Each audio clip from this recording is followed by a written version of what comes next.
Stéphania, ça va bien? Bonjour Nathalie, oui toi? Oui. Alors aujourd'hui, ceux qui nous écoutent sur la chaîne Discussion, j'interviewe Stéphania Pacheco, qui est multi-entrepreneur, mentor et 10. Puis on tient à le souligner parce qu'on a souvent caché cette différence-là qu'on avait. Et puis on est tanné un petit peu de mettre ça dans le placard. On veut en parler. C'est le but de notre discussion aujourd'hui. Alors, comment vas-tu, premièrement? Je vais bien. C'est Alors, rare, les 10, ils vont pas bien, hein? hey, ça dépend. On a nos mauvaises journées, mais habituellement, on est quand même assez dans l'énergie, dans le positif. Non, ça va super bien. Je suis contente d'en parler, puis c'était mon anniversaire il y a Oui, 2 jours, oui. puis qui était lundi, puis là, je regardais mon planning de la semaine, puis c'était un cadeau pour moi d'être ici. C'est une occasion d'en parler pour mon anniversaire. Je me rappelle que l'année dernière, quand tu as eu 30 ans, on venait de se connaître. Puis justement, je voulais parler de la façon qu'on s'est rencontrés parce que c'était un moment pour toi où tu as eu comme un écœur en titre. Il est arrivé un incident dans ta vie, puis tu as fait un appel à tous sur Facebook. Je vais te laisser nous en parler, puis j'interviendrai au fur et à mesure, mais ça fait 1 an aujourd'hui qu'on se connaît. On ne s'est jamais rencontrés en vrai, Ça n'a mais pas d'allure. on a comme vraiment une chimie. Il y a quelque chose qui s'est passé. Puis donc, vas-y, raconte ça. Qu'est-ce qui a poussé le fait que tu as lancé ton appel sur Facebook le jour où j'ai répondu? C'est un talent pour me faire revenir dans des belles histoires. Euh, pour moi, qu'est-ce qui s'est passé? C'était la veille de ma fête, littéralement, jour pour jour. Puis là, je revoyais en revue tout ce que j'avais fait. Et j'avais littéralement un besoin d'écrire dans mon to-do, c'était écrire un livre. Mm-hmm. Donc, comme bien des gens, c'est leur rêve. Ça c'est le deuxième rêve le plus exploité là, dans la tête des gens.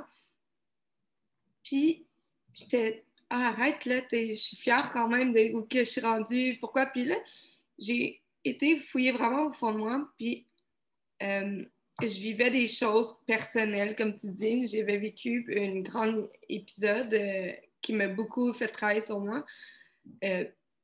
Puis, j'ai dit, mais voyons, tu sais, j'ai 30 ans, puis je me suis jamais assumée littéralement.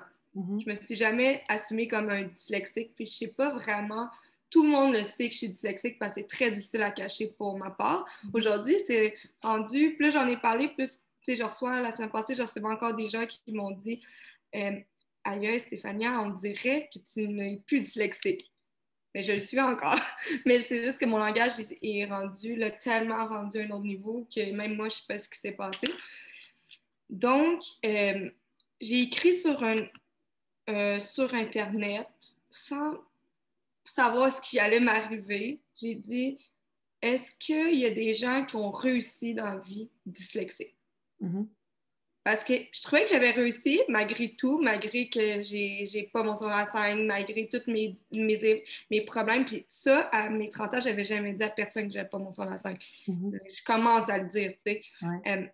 Et toutes les difficultés là, qui m'arrivaient. Et là, j'ai reçu, tu dois le savoir, je ne me rappelle plus du chiffre exact, là, mais des centaines de messages, genre, je te l'avais dit. Là.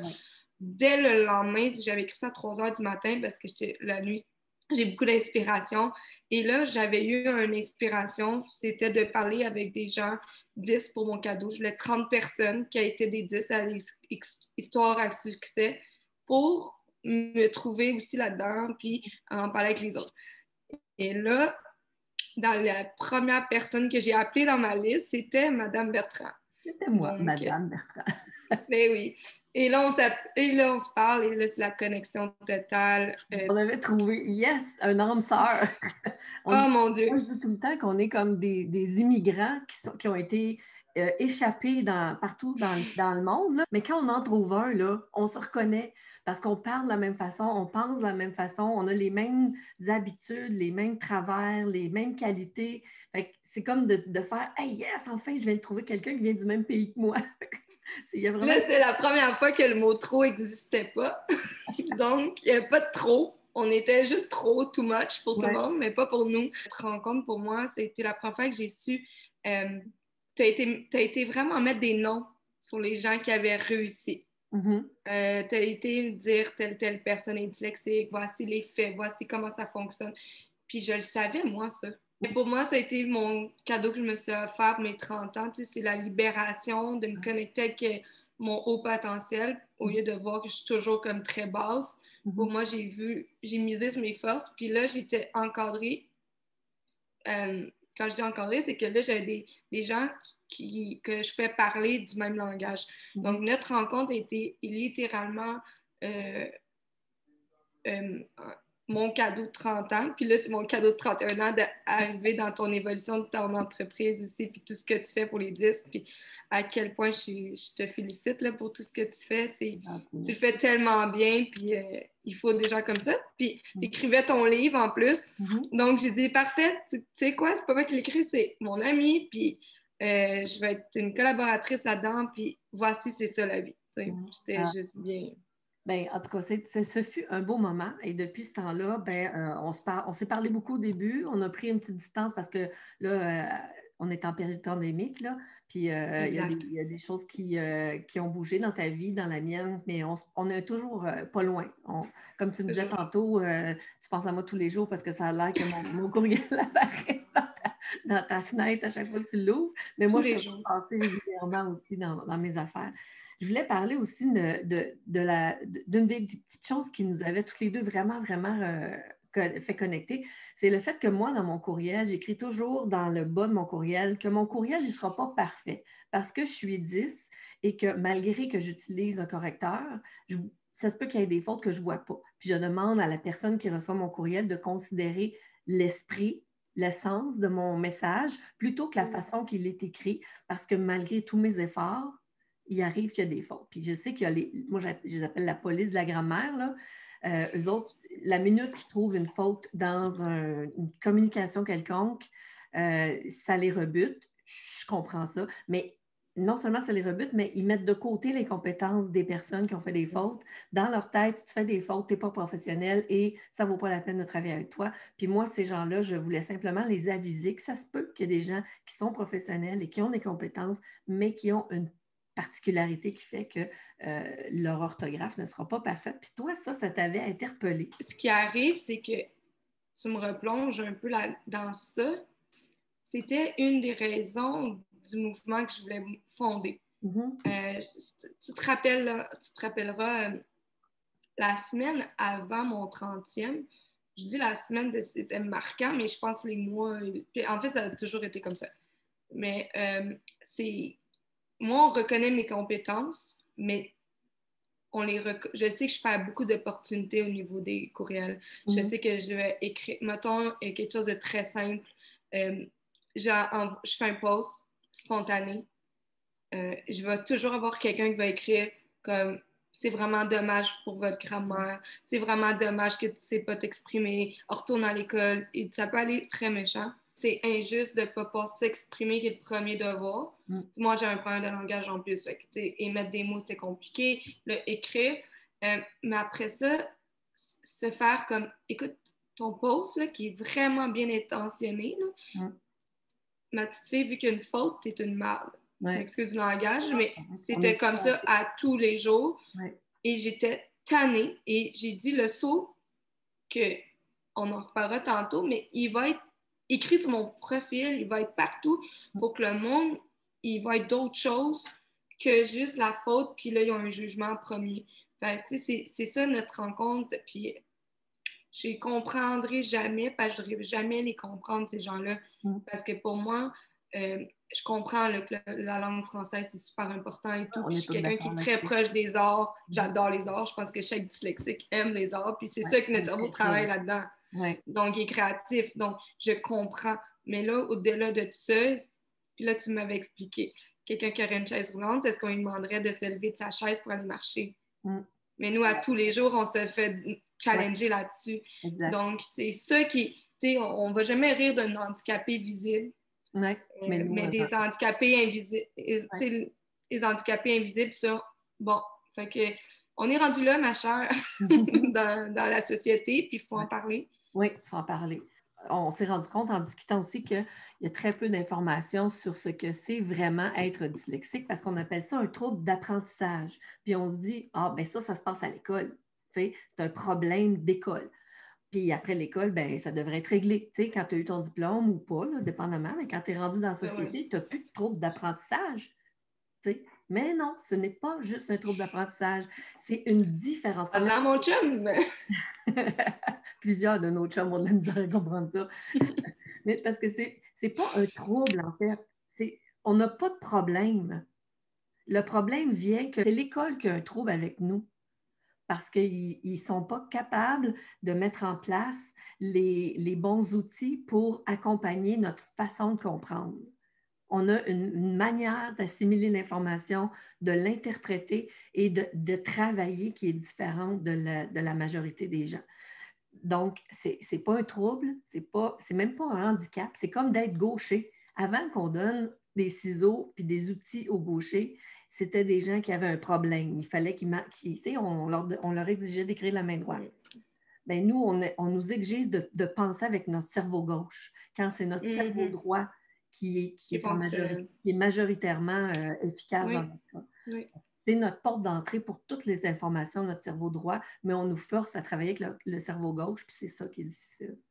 Exact. C'est là qu'on a un problème. Donc, on est dans la société comme adulte et on est encore 10. On a encore des choses qui rentrent toujours du côté droit, puis la société entière est bâtie pour ceux qui travaillent le côté gauche. Bien, exactement. Puis, tu sais, moi, je me considère comme j'ai toujours eu la chance d'être un modèle dans, je veux dire un modèle, là, mais c'est sans prétention, mais j'étais dans du haut niveau de danse, j'ai toujours été devant la scène, j'ai toujours pris les devants, le mot leader là, me représente bien dans un sens où j'ai fait des choses qu'on ne fait pas, une personne de mon âge ne fait pas. Donc souvent les gens étaient comme, mais c'est fou, oui, tu as un problème, mais c'était facile pour moi d'avoir que les gens aient confiance en moi ou des trucs comme ça. C'est quelque chose de facile. Mais où que c'est difficile, c'est quand ton cerveau ne connecte pas avec le reste, puis tu es toujours en train de te justifier. Fait que moi, quand on s'est rencontrés, mon désir ardent, c'était d'aider l'adulte.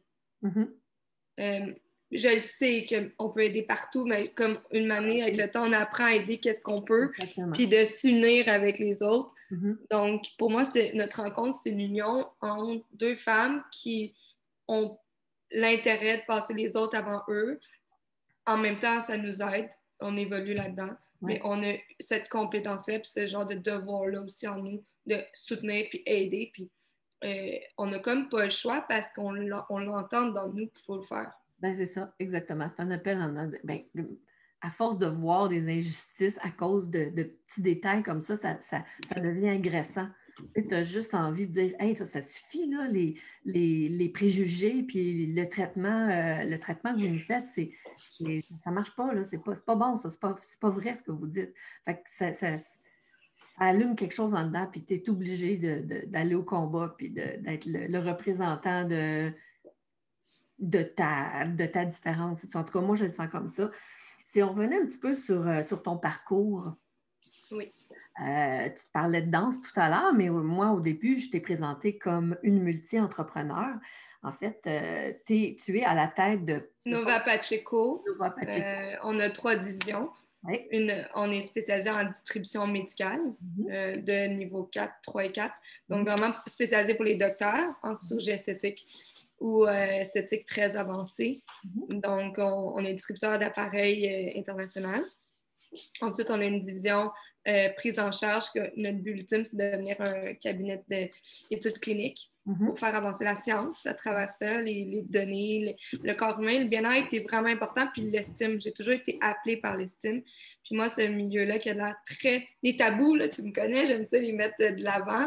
Les métiers qu'on voit Pamela Anderson à cause de la chirurgie esthétique dans nos têtes, nous, on casse ça. Le bien-être, le corps, c'est notre temple, on doit être bien là-dedans, notre cerveau, tout l'équilibre. Donc, on travaille vraiment l'estime, puis d'améliorer les petites pathologies qui peuvent être des fois des très grands complexes ou pas. Puis eux sont apparents. Puis l'idée, c'est de guérir ça. Fait qu'on a vraiment un suivi pour mettre le bien-être. Puis on a une nouvelle division pendant qu'on a développé pendant le COVID, mais que c'est un vieux rêve. On ne peut pas tout faire en même temps, mais c'est vraiment d'installer des home spas. OK. Donc, ça s'appelle Million Derma. Puis un Billion Derma, c'est des kits de wellness à la maison. OK. Donc, c'est des appareils thérapeutiques, mais que les gens peuvent utiliser. On mélange la neurosciences, on mélange plein d'éducation, vraiment pour que les gens, dans leur routine, ils passent dans leur chambre de bain, ils vont s'habiller dans la garde, ils vont au gym dans leur maison, puis là, ils vont arriver dans leur espace de bien-être. OK. Pour toute la famille. C'est bon, ben fun, ça. J'ai hâte d'en savoir plus quand oui. c'est tout prêt à être mis en marché. J'ai hâte d'en savoir plus là-dessus. Tu es aussi une mentor et une coach. Écoute, tu as plusieurs chapeaux. Puis moi, je trouve ça fantastique parce que ben, c'est justement, les 10, on a tellement de compétences. Puis c'est dur, en fait, c'est pas juste les 10, là. Ça se peut avoir plus qu'une passion dans la vie, puis vouloir s'investir dans plusieurs choses, tu sais. Mais parce qu'on est dyslexique, on a des compétences qui sont différentes. Puis c'est une des questions que je voulais te demander. Quelles compétences de 10 tu possèdes qui t'ont aidé, selon toi, à réussir dans ton milieu? Tellement une bonne question. Mon Dieu. C'est drôle parce que cette question-là, c'est pas la première fois qu'on s'en parle. Puis se auto-valoriser, c'est pas quelque chose de tout régulier pour nous. Donc, je te dirais que, premièrement, il y a une chose que si tu te rappelles qui était très importante pour toi et moi, c'est de savoir si on était, je cherche l'expression, mais on voulait être sûr qu'on n'avait pas honte d'être dyslexique, qu'on n'était pas dans ce cheminement-là au niveau intellectuel ou psychologique, d'être encore sous-émesse, en tout cas, dans cette phase-là. Fait que pour moi, tu sais, j'ai pas eu honte. J'ai pas eu honte. Tu as assumé ta dyslexie. Je l'ai assumé, mais dans un avec ego. Des fois, je dis que l'ego a été mon meilleur ami, malgré qu'on dit de l'enlever. Dans mon cas, je trouve qu'il m'a servi parce que j'ai jamais voulu être dans la norme. Tu sais, j'ai toujours voulu être avec les gens intelligents, j'ai toujours voulu réussir. Je voulais pas qu'on se rappelle de moi comme la personne, tu sais, quand mon professeur voulait me mettre dans une classe avec vraiment des handicapés physiques en état second. Et là, moi, je me retrouvais pas là-dedans, mais littéralement, c'est là qu'on me plaçait. Mais moi, je me retrouvais pas, puis je ne voulais pas être comme ça. Sans dire que j'y respecte pas, c'est pas ça, là. C'est moi, mon évolution, je voulais évoluer dans une autre sphère. Fait que cette tête de cochon, ça se dit-tu? C'est pas une tête de cochon, mais ce désir de pas vouloir être dyslexique. En fait, tu avais un potentiel au-delà de l'environnement dans lequel on te mettait, puis tu n'acceptais pas ça, là, de juste qu'on te dise « Ah ben toi, tu as de la difficulté avec ton langage, donc tu as de la difficulté à communiquer, donc tu vas avec les gens qui ont le reste de leur corps. » Ça, là, pour moi, ça me venait folle. Le jour que j'ai été considérée, j'ai une personne qui a un bon comportement. Jeune, tu sais, moi, j'ai pas été... Il y a beaucoup de dyslexiques qui vont aller dans la violence, qui vont aller dans la frustration, la révolte. Moi, ça s'est vécu en peine. Ça s'est vécu vraiment plus... Tu sais, comme ça va pas bien, ça va pas bien. Mais je suis dans l'extrémisme aussi. Moi, mon 10 m'amène toujours à être dans une intensité très élevée, toujours. Les gens aiment ça, mais tu sais, ça fait qu'on est vrai. On est passionné. Passionné. Puis quand, justement, en parlant de passion, j'ai découvert des pieds, mais j'ai commencé à être considérée. Je dansais, j'étais considérée. Mais j'ai toujours menti. Donc, moi, tu sais, j'ai toujours le syndrome de la menteuse d'en face, puis parce que je vais parler, les dates, ils se fixent pas, les mots que je dis sont pas, les repères, c'est pas les mêmes pour tout le monde. Moi, tu sais, je sais que je suis convaincue, en plus, quand je parle, parce que je l'ai vécu, je sais qui je suis, mais puis en plus, j'ai des rêves tellement loin, tellement toujours avant-gardistes, que quand les gens m'écoutent, ils sont, mais vraiment, tu sais, il y a le cerveau normal ou personne qui devait être comme toi, c'est irréaliste, ça se fait pas. Mais pour toi, ça se peut pas, là, dire non, pourquoi ça se peut pas? Ben c'est ça, puis j'ai réussi à le faire, puis ça se peut qu'une année, j'arrive pas à le faire, mais si j'arrive pas à le faire, je vais tellement me sentir mal, puis là, je vais me sentir que je suis menteuse ou que, tu sais, fait que tout ça, pour moi, j'aime ça l'expliquer en même temps répondre à ta question parce que mettons, tu regardes mon parcours, la vie, moi, je dis que je crois beaucoup, je suis spirituelle, puis je le feeling, j'ai beaucoup suivi mon intuition. Donc, ça m'a amené à travailler avec des gens très connus, ça m'a amené sur des projets que jamais, c'est comme irréaliste, tu sais, qu'à 14 ans, tu as une vraie business, c'est comme irréaliste que tes clients ont 50 ans, puis toi, tu en as 15 ans, puis, mais je l'ai vécu, puis quand j'ai commencé à faire de l'argent, moi, l'estime de soi est très importante. Quand j'étais dans le milieu, sur le stage, je trouvais que je n'étais pas nécessairement à ma place à cause que j'aimais ça, mais j'ai fait vite le tour. Les applaudissements, c'est pas ça qui venait me chercher. Moi, c'était vraiment la réalisation d'un projet. C'était d'amener les autres, être en arrière du stage, crier aux filles « Let's go les mannequins, vous êtes belles! » Puis tu sais, c'est ça, moi, aider, stimuler puis donner bien de l'énergie aux gens, c'est ça que j'aime faire. Parce qu'on ne l'a pas dit, là, mais tu as commencé avec une entreprise, tu avais 14 ans, tu étais à la tête, tu as pris une idée, puis tu en as fait une entreprise. Ça, oui, ben, tu sais, dans le fond, j'étais dans le bin. Je créais des défilés de mode, là, littéralement. Oui. Une personne dyslexique, ça, parce que si je ne peux pas réussir avec la méthode typique qui est d'aller à l'école, puis d'avoir son diplôme, de se faire engager, pour faire ses preuves, puis éventuellement peut-être avoir une entreprise. Le dyslexique va faire, ben, gars, de toute façon, je perds mon temps à l'école parce qu'il n'arrête pas de me dire que je ne suis pas correcte. Je vais lâcher ça, cette histoire-là, puis je vais prouver au monde que je suis capable. Je vais le faire, moi. Ce que j'ai envie de faire ça, je m'en vais faire ça. Je m'écoute. C'est ce que tu as fait. Puis tu as réussi parce qu'il n'y avait pas d'autre choix. Dans ta tête, j'avais pas d'autre choix. Plan B. En fait, c'est ça que je veux faire, c'est ça que je fais, puis je vais réussir. Oui, exact. Mais le pire, c'est que je voulais aller à l'école, là. Ah, ben oui. Quand tu dis qu'est-ce qui m'a aidé, là, c'est un peu de croire, de vraiment suivre mon instinct, mais d'être capable de faire des choses que les jeunes de mon âge ne faisaient pas. Donc, dans les yeux des adultes, j'ai eu beaucoup de reconnaissance. Et ça, c'est quand tu te fais considérer, ben, tu te dis, ben, c'est peut-être une option pour moi. Puis, je me rappelle, je ne voulais pas travailler au AW. Il y avait un AW à côté de chez moi. Puis, j'étais comment je vais faire dans la vie? Tu sais, même si j'avais mon entreprise, là, tu sais, t'es jeune quand même, là, tu sais, j'avais loin d'être la tête que j'avais. Probablement, tu devais te dire, ben là, c'est le fun de faire ça, mais je vais-tu faire ça toute ma vie?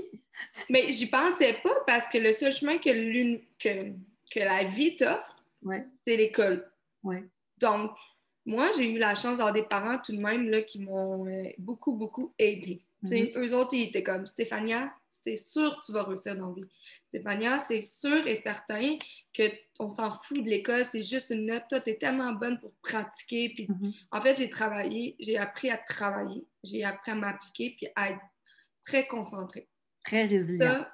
Résiliente. Énorme. Fait que ça, aujourd'hui, là, je dépasse tout le monde. Parce qu'aujourd'hui, les gens, c'est la facilité. C'est les gens n'aiment pas connecter avec les gens. Ils n'aiment pas avoir des liens. Moi, j'ai des liens avec tous ceux que je croise dans la vie parce que c'est important pour moi d'être considérée en leur parlant. T'sais. Donc, la question que je te posais, c'est quelles de tes compétences t'ont aidé à réussir? Ta résilience, ta persévérance, le fait que tu as de la facilité à approcher les gens parce que je crois que tu es énormément empathique. Tu approches les gens en les accueillant dans tout ce qu'ils sont. Tu ne vois pas juste l'habit ou tu ne vois pas juste le background. Tu l'accueilles, tu l'écoutes, puis tu l'intègres dans la conversation. Tu ne mets pas personne de côté. Tu es rassembleuse. Tu as un bon leadership. Oui, mais ça m'a aidé littéralement. Je sais pas, c'est pas par rapport à la dyslexie nécessairement, il y a mon côté de personnalité aussi, mais ma dyslexie m'a apporté à être dans ma tête, à voir les choses différemment, à être capable d'écrire des grands projets. J'ai des pages de projets dans ma... Puis ça m'a amené à pas être assez bonne du côté gauche pour pas trop calculer mes moves, pour pas avoir la peur. Fait que je ne ressens jamais la peur. J'y crois vraiment. Je ressens pas cette peur-là. Ça m'amène pas toujours les bonnes choses. On apprend une année, il y a du rouge, je fais attention, là, mais ça m'amène à jouer grand puis à penser grand sans que mon hamster me juge moi-même. Ben, probablement le fait que tu aies réussi tôt dans la vie te dit, ben, il n'y en a pas de problème. Tu sais, je veux dire, on fonce, puis si je tombe, je me relève. Tu sais, ben, de toute façon, On a toujours fait ça, right? le dyslexique qui fait ça depuis tout le temps. Il C'est tombe ça. continuellement, puis il se relève parce qu'il veut il veut apprendre, il veut aller à l'école. C'est pas parce qu'on veut pas, c'est l'école qui ne nous comprend pas. Fait qu'à un moment donné, ça vient comme, ben là, écoute, regarde, j'ai assez essayé. À un moment donné, il faut se rendre compte aussi que il y a des places qui ne sont pas faites pour toi, fait que tu fais juste changer de chemin pour trouver quelque chose de mieux. Là. Mais bref, je pense que ces compétences-là t'ont aidé à créer maintenant une entreprise qui est solide. Tu es un modèle pour plusieurs des gens avec qui tu travailles. Il y a l'école des entrepreneurs aussi qui s'appelle Avego, avec laquelle tu es très présente, tu es très impliquée. J'aimerais ça savoir si toi, quand tu engages du personnel, parce que tu as plusieurs employés, est-ce que tu considères la dyslexie comme un avantage ou comme un inconvénient quand tu embauches? Je serais vraiment mal placée pour dire inconvénient. Mais on est des. Je parle au je parce que quand je dis on, ils vont penser que c'est une secte, là, notre affaire, mais littéralement, là, avec l'expérience maintenant que j'ai appris, notre cerveau, la marque est conçue, on réagit tous pareil. Donc, si tu prends quelqu'un de comportement violent, ils vont tous être pareils. Si tu prends quelqu'un de narcissique, ils vont tous être pareils, mais les 10, c'est la même chose. Je suis allée vraiment dans le noir pour que vous compreniez la différence. C'est pour se dire, on se rejoint. Mais moi, je suis rendue dans ma vie pour me respecter mes valeurs. Tu sais, je ne sais pas si toi, Nat, ça t'arrive. Si quelque chose, une injustice ou vraiment quelque chose qui défait tes valeurs, je me transforme comme une lionne. Ouais. Ça n'a pas de sens. Et ça, c'est un côté négatif de ma personnalité que j'aimerais améliorer parce que, tu sais, je ne laisse pas une deuxième chance. Puis une chance que c'est sur des bons principes parce que sinon, ça serait pas beau. Mais, tu sais, je lâcherai pas mon morceau. Puis c'est non, on accepte tout le monde, puis ainsi de suite. Fait que maintenant, j'ai eu des collègues. Moi, j'ai été sur des CA. Je l'ai déjà expliqué en entrevue là, souvent, mais une année, je fais mon 1CA, puis c'est une participation importante dans un grand CA pour les écoles, puis bon, la santé pour les jeunes et tout. Et là, on attribue je suis la seule femme. Puis on attribue les postes. C'est au hasard, vous savez, là, avec mon mandat, c'est d'être secrétaire. OK. Je dirais, parce que je ne suis pas habituée de me lever, puis tu sais, de quand même, là, tu sais, je suis pas dans la frustration. Tu sais, moi, je prends le rôle, puis je vais réussir. Mais là, quand je reviens à la maison, les gens, ils m'appellent d'autres mondes qui n'étaient pas comme nommés. Voyons donc, c'est parce que tu es une femme, tu sais, tu es secrétaire, mais tu es dyslexique. Je ne peux pas accepter ce poste-là. Puis là, j'en reviens à charge, puis j'explique, vous le savez, je suis dyslexique. Je veux faire ma place dans le monde des affaires, puis vous me mettez secrétaire. Ouais. Donc, est-ce que vous avez compris c'est quoi une dyslexique? C'est une fondation, là. C'est pour aider un mouvement. Mais les gens, ils ne savent pas c'est quoi la dyslexie. Non. C'était des gens très, très... C'était des PDG, des gens avec des MBA. C'était tous des gens très scolarisés, là. Et pour eux, c'est le B puis le P. Ouais. Oui. Donc, c'est fâchant. Et finalement, je suis une vice-présidente. Puis, tu sais, moi, ça m'a aidé. Fait que tant mieux. Il a fallu que tu te lèves debout et que tu dises ben, j'ai d'autres compétences que d'être. Mais imagine, je prends le mandat. Puis ça arrive à beaucoup de personnes qui nous écoutent. On prend des responsabilités des mandats sans. Les autres, on leur dit. Fait qu'on nous, on pense que notre job est fait parce qu'on l'a dit. Mais après, on mange la poussière s'il y a des erreurs.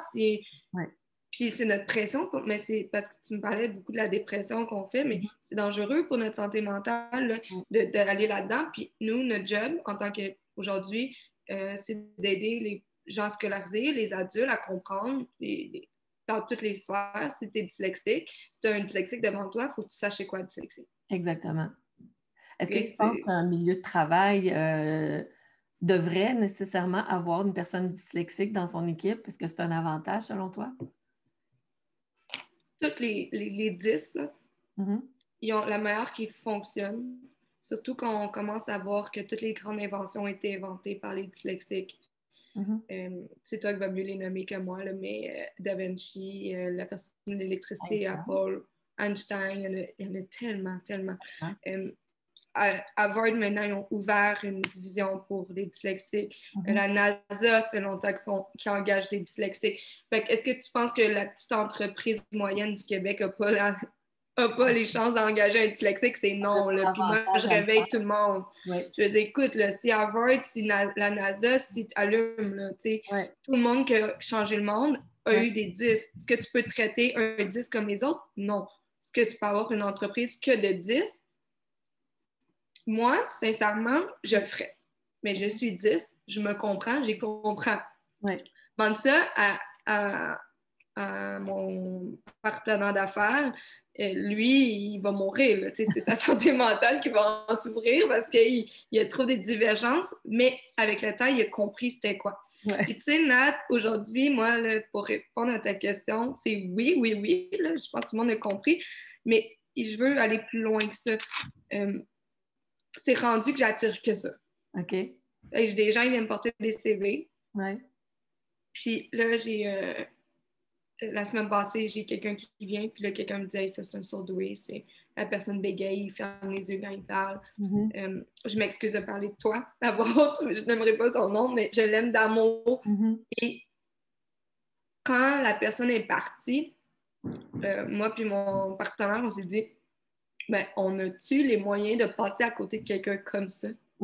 Impossible. Ben voilà. Mais ça va amener le jugement. Ça va amener des certaines choses que moi, si tu juges, attends, t'es pas à bonne place. Ben, c'est ça. Puis, En même temps, si on ne les inclut pas, ces gens-là, comme les dyslexiques, comme les gens qui ont, peu importe, la tourette, qui sont peut-être Asperger ou qui ont un bégaiement, puis si on ne les inclut pas dans nos milieux, on ne favorise pas la compréhension, on ne favorise pas l'accueil de l'autre. Puis c'est sûr qu'il va y avoir du jugement si on n'en côtoie pas des gens de même, si on ne les met pas de l'avant. Puis en les engageant, puis en valorisant leurs compétences, au-delà de leurs différences, ben c'est sûr que ça va persister. Fait que c'est important, selon moi. Là, c'est un must. Puis, tu sais, en France, qu'est-ce qui est fâchant, c'est qu'en France, on crée un système qu'il y a une retourne. C'est sûr, là, l'entreprise, si on y va dans la rentabilité, tout prend plus de temps. Le dyslexique, il ne comptera jamais ses heures. Le dyslexique ne sera jamais négatif. Le dyslexique, il n'arrivera jamais avec non, c'est trop. Le dyslexique va en prendre sur ses épaules beaucoup. Et puis, habituellement, on se fait bien montrer, on est avec un pédagogue très jeune où il y a des outils.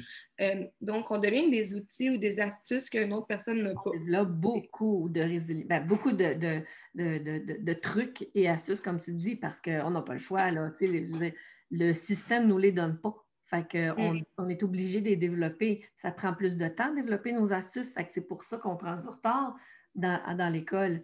Mais une fois qu'on est adulte, on va beaucoup plus vite parce que nous, on les a, ces astuces-là. Exactement. On est habitué de travailler. Fait que oui, c'est ça. Mais il en faut des entreprises. Comme dans tout, il y a des types, en entreprise, on voit beaucoup les types de personnalités. OK, on va mettre tel département avec tel genre de personnalité. Mais maintenant, on peut y aller aussi comme, ben, ça se peut que en tant que chef d'entreprise, tu n'aies pas la compétence, la compréhension, mais engage un gestionnaire. Ben, chef d'entreprise, de temps normal, là, il ne sait pas tout. C'est pour ça qu'il engage un comptable, c'est pour ça qu'il engage une personne au TI, c'est pour ça qu'il engage une personne de ressources humaines. Puis évidemment, tu essaies d'engager les meilleures personnes, ceux que tu considères qui vont amener ton entreprise à un autre niveau. Fait en tant que gestionnaire, là, tu devrais faire confiance à ton équipe. Mais là, tu engages quelqu'un qui, lui, il a la facilité, qui est capable d'aller chercher le meilleur de ces gens-là. Puis, en fait, là, faut. Si les gens ils veulent des faits, mais il y a beaucoup d'études qui le disent. Là. Je pense qu'il faut donner la parole aussi aux personnes différentes, puis leur demander de quoi tu as besoin pour bien travailler. Comment je peux t'accompagner dans le milieu du travail ici là, pour que tu puisses donner ton maximum. Ça, on ne le demande pas. On ne le demande pas parce qu'on est habitué de donner un bureau, un ordinateur, un téléphone, puis là, ton poste de travail est là. Mais tu sais, le reste des gens, ils s'accommodent de ça. Mais si toi, en tant que dyslexique, tu as besoin de silence, tu as besoin d'éliminer les distractions, tu as besoin d'une certaine luminosité pour t'aider à bien travailler. Si tu sais que tu as plus de facilité en début de journée parce que tu es bien reposé, puis qu'à la fin de la journée, parce que tu as utilisé beaucoup de tes compétences pour traduire tout ce qui se passe alentour de toi dans un langage qui te facilite le travail, puis que vers 2 heures, tu es vraiment fatigué parce que moi j'appelle ça notre ordinateur central, là, il travaille tellement qu'il est brûlé, là, bien, dire comme moi, je vais être plus efficace tôt le matin, puis je vais quitter plus tôt. Avoir cette flexibilité-là, oser demander comment on peut t'aider pour que tu travailles mieux, pour que tu puisses donner ton 100%. Ça, on n'a pas encore développé ce réflexe-là, mais je pense que ça devrait venir. Ça, ben, on a le choix de s'apitoyer sur son sort ou de dire, ben regarde, c'est ça que ça prend, c'est comme ça que c'est, puis that's it. Parce que, tu sais, des moments de découragement, il y en a, on en a eu, on va en avoir encore, puis... mais qu'est-ce que tu dirais à quelqu'un qui en ce moment, il trouve ça difficile, sa situation de 10? Là, il y a de la difficulté à se faire comprendre, il y a beaucoup de jugements à son égard, il n'a pas eu de secondaire 5, il n'a pas terminé des études, il a fait difficilement son primaire.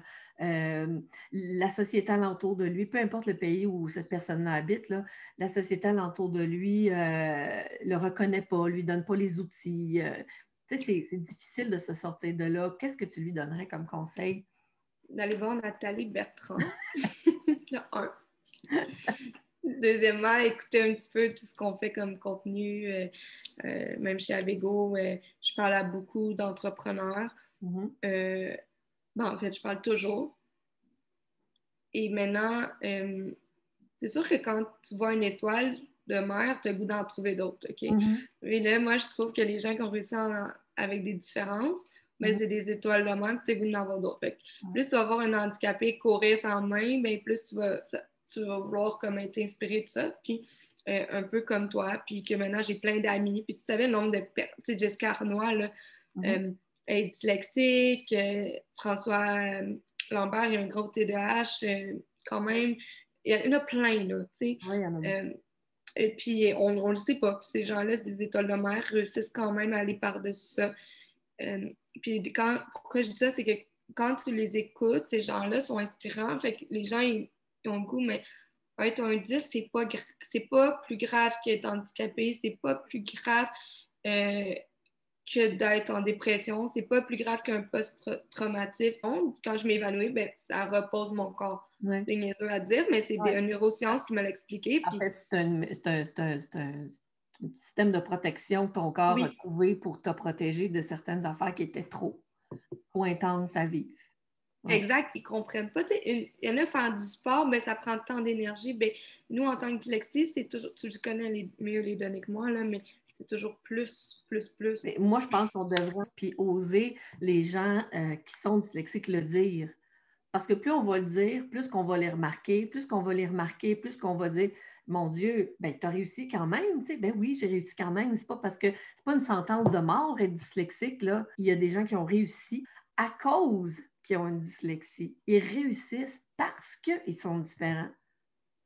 C'est un cadeau. Puis il ne faut pas dire on va avoir des difficultés à cause. Non, on va réussir à cause. Il faut juste changer notre façon de penser. Mais en tout cas, j'encourage les gens à... On va le faire. On va le faire. Il faut en parler, mais je ne considère qu'il y a des élus dans tout pour tout. Puis des fois, c'est pas à tout le monde d'en parler parce que c'est très difficile. Puis moi, j'avais cette pression-là d'être obligée de faire quelque chose avec ma dyslexie parce que, bon, la vie m'avait amené sur des plateaux de tournage, sur des émissions, sur la parole. Puis là, je me sens que le devoir de le faire, puis ça, c'est aussi stressant que pas rien pantoute. Donc, tu sais, il faut que tu le fasses quand tu le sens. Puis moi, tu sais, je me dis toujours, il y a l'envers de la médaille aussi, tu sais. Ah ben oui. Donc, l'en parler, c'est avec une responsabilité, une charge. Puis, le faire quand tu es prêt, parce que en parler, puis tu n'as pas les outils ou tu n'as pas la psychologie bien avec ça, ou tu ne sais pas la pédagogie, mais ça peut aussi détruire ce qu'on fait. mais vraiment qui trouvent des alliés, des groupes qui te suivent, qui viennent chez Navigo, ils sont entrepreneurs parce qu'on parle de ce langage-là à cause que je suis là.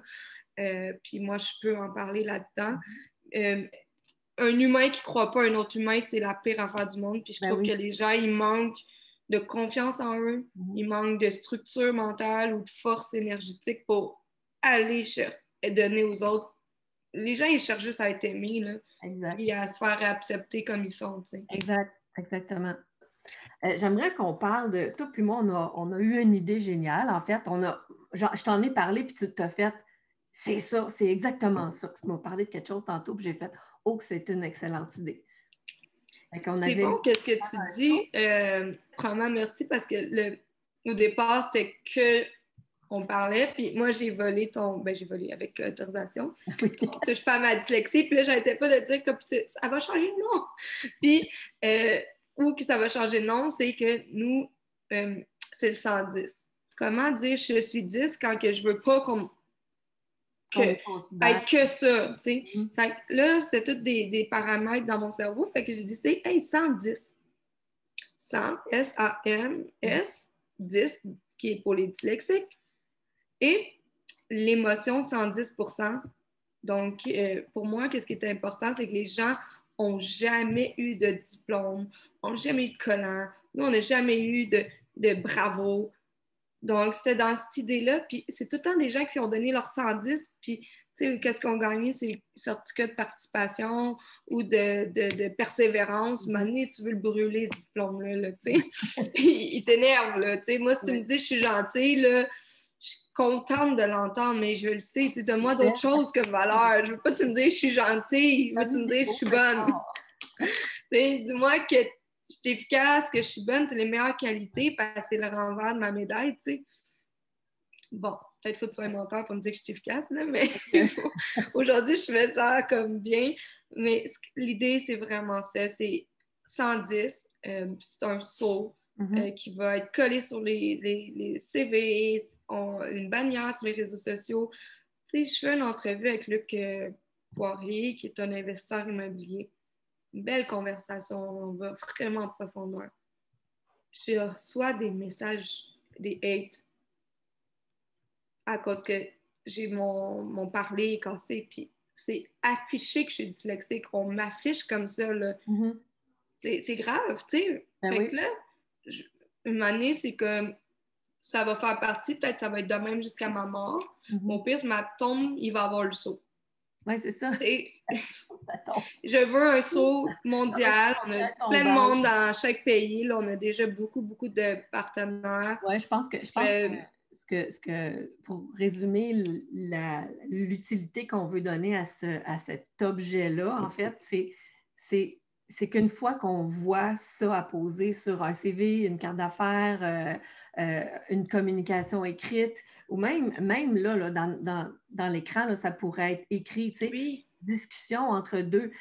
C'est un saut qui vient avertir les autres personnes qui ne le savent pas que là, tu as affaire à une personne qui est dyslexique. On veut que ce soit une norme. Il y a une norme ISO, il y a une norme écologique, mais il va y avoir une norme 10. Ouais. Une norme 10, on est rendu là, on est assez à un pourcentage élevé. Ça va coûter moins cher à la société parce que la moitié des dyslexiques finissent en prison. Ouais. Ils sont émis dans les psychologues, les psychothérapeutes. C'est énorme le coût que ça coûte quand on pourrait juste avoir une autre philosophie. Là, comment on perd de cerveau utile parce qu'on les stigmatise. Fait que donc, ce saut-là, ça viendrait juste aviser les gens que là, tu as affaire à quelqu'un de particulier.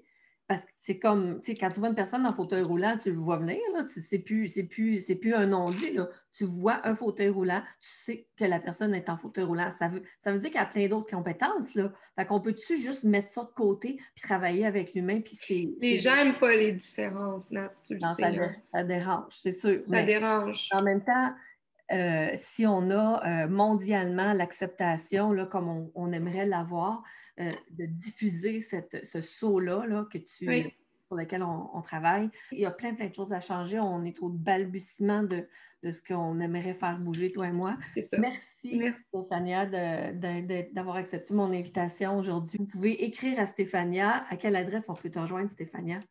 Vous pouvez, avec l'Académie, m'écrire à Stéphania, STEPHANNYA, à commercial Avego, AVEGO, Académie, avec un E.ca. Bonne chance dans ton entreprise pour le reste de cette année qui est encore COVID. J'espère qu'on va finir par se rencontrer en personne quelque part dans le futur. Donc, je vais mettre les liens en dessous. Un gros merci, Nathalie, pour tout ce que tu fais. Continue ta belle chaîne. Puis, si vous avez aimé ça, ben partagez, likez, publiez, partagez à des gens, puis on reviendra. Bye! Bye.